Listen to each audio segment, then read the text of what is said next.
How you doing? In a previous episode, we found some craft supplies in the woods, and we turned it into some tabletop gaming terrain.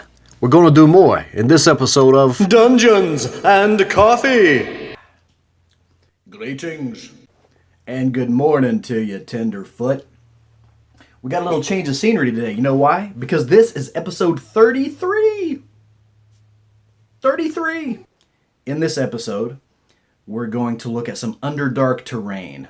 I had an idea with some of the thorns and the acorn caps to do some Underdark terrain. I wanted to do something different, something that you don't see everywhere. So I took a crack at that using our Woodland resources. So let's take a look. I'll show you some steps.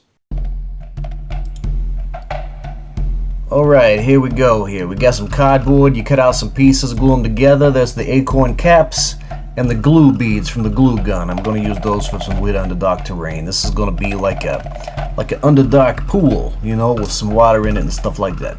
Alright, so we're going to paint some purple here for the base color after we black bomb it. The reason we're using purple is because we want this to glow really cool under the black light when you're playing your Underdark campaign, right? Okay, so here we're just putting a base of white over top of that black.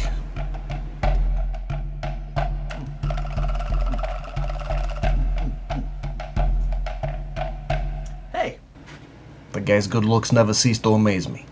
Alright, so as you can see here, we've dabbed some blue over top of the purple. Now we're dabbing some gray over top of that. A little bit of brown, sticky some brown on there. We want this to be dusty and dirty, like an underground cavern sort of complex, right? Alright. So, dry brush accordingly, do what you gotta do. Alright. The editing sophistication of this baffles me. Alright. So here you go.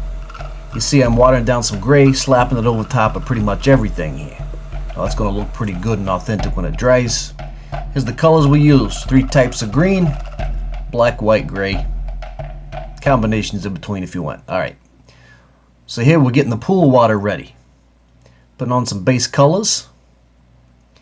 And we want those to blend in. So as you can see, I'm using various colors of green, but I'm blending them in by using a lot of water.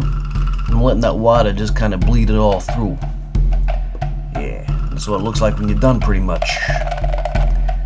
Now, I'm putting my Mod Podge on there. That's what I like to use when I'm doing water. Let it dry accordingly. There you go. I put a little bit more green on top of that to give it a little more depth. And as you can see here, this is what I use the thorns and the briars for. The stalagmites, the stalactites. Here's an up close and personal. I tried to make them look kind of poisonous. It's Underdark, right? Right. Do what you gotta do. I'll show you that it's all modular. You can do what you want to with it. And there you go. A sickening underground little scenario there. Some terrain that's going to glow in the dark with your dark light. A little black light makes it go a long way. Yeah.